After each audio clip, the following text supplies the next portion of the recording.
ബംഗ്ലാദേശ് മുൻ പ്രധാനമന്ത്രി ഖാലിദ സിയ അന്തരിച്ചു.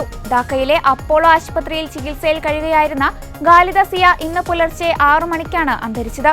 നെഞ്ചിൽ അണുബാധ മൂലം നവംബർ 23-നാണ് ഖാലിദയെ ആശുപത്രിയിൽ പ്രവേശിപ്പിച്ചത്. ലിവർ സിറോസിസ്, ആന്ത്രൈറ്റിസ്, പ്രമേഹം തുടങ്ങി നിരവധി ആരോഗ്യ പ്രശ്നങ്ങൾ ഖാലിദ സിയ നേരിട്ടിരുന്നു.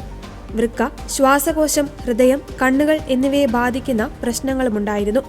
ഹൃദ്രോഗ വിദഗ്ധനായ ഷഹാബുദ്ദീൻ താലൂക്ദാറിന്റെ നേതൃത്വത്തിൽ Bangladesh, UK, US, China, Australia എന്നിവിടങ്ങളിൽ നിന്നുള്ള വിദഗ്ധർ അടങ്ങിയ ഒരു മെഡിക്കൽ ബോർഡാണ് ഖാലിദ സിയയുടെ ചികിത്സയ്ക്ക് മേൽനോട്ടം വഹിച്ചിരുന്നത്.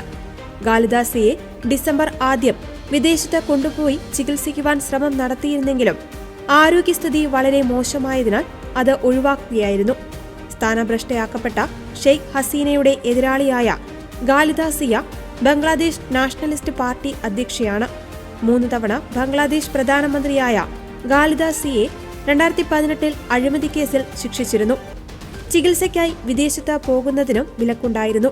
ബംഗ്ലാദേശ് സൈനിക മേധാവിയും പിൻകാലത്ത് പ്രസിഡന്റുമായ സിയാവുർ റഹ്മാന്റെ ഭാര്യയാണ്. 1901 മുതൽ 1996 വരെയും 2001 മുതൽ 2006 വരെയും ബംഗ്ലാദേശ് പ്രധാനമന്ത്രിയായിരുന്നു ഖാലിദ സിയ. ബംഗ്ലാദേശ് പ്രധാനമന്ത്രിയാകുന്ന ആദ്യ വനിതയും ലോകത്തെ 2ാമത്തെ മുസ്ലിം വനിതാ പ്രധാനമന്ത്രിയുമായിരുന്നു. 1946 ഓഗസ്റ്റ് 15-ന് ഇന്ത്യയിലെ ദിനാജ്പൂരിൽ ഇസ്കന്ദർ മജുംദാറിന്റെയും തായ്ബ മജുംദാറിന്റെയും മകളായാണ് ഖാലിദ സിയയുടെ ജനനം. വിഭജനത്തെ തുടർന്ന് കുടുംബം പടിഞ്ഞാറൻ പാകിസ്ഥാനിലേക്ക് കുടിയേറി. 1960-ലാണ് ഖാലിദ സിയാവുർ റഹ്മാനെ വിവാഹം കഴിച്ചത്. 1981-ൽ സിയാവുർ വെടിയേറ്റു കൊല്ലപ്പെട്ടതോടെയായിരുന്നു രാഷ്ട്രീയ രംഗത്തേക്കുള്ള ബീഗം ഖാലിദയുടെ രംഗപ്രവേശം.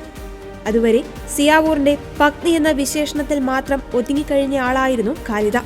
സിയാവൂർ കൊല്ലപ്പെട്ടതിന് പിന്നാലെ അദ്ദേഹം സ്ഥാപിച്ച BNPയിൽ ഖാലിദ സിയ അംഗമായി. 1982-ൽ സിയാവുർ റഹ്മാന്റെ പിൻഗാമിയായി പ്രസിഡന്റായ അബ്ദുൽ സത്താറിനെ പുറത്താക്കിയതുകൊണ്ട് അന്നത്തെ സൈനിക മേധാവി ഹുസൈൻ മുഹമ്മദ് ഇർഷാദ് നടത്തിയ അട്ടിമറിക്ക് പിന്നാലെയാണ് ബംഗ്ലാദേശ് രാഷ്ട്രീയത്തിൽ ഖാലിദ ഉദിച്ചു തുടങ്ങുന്നത്.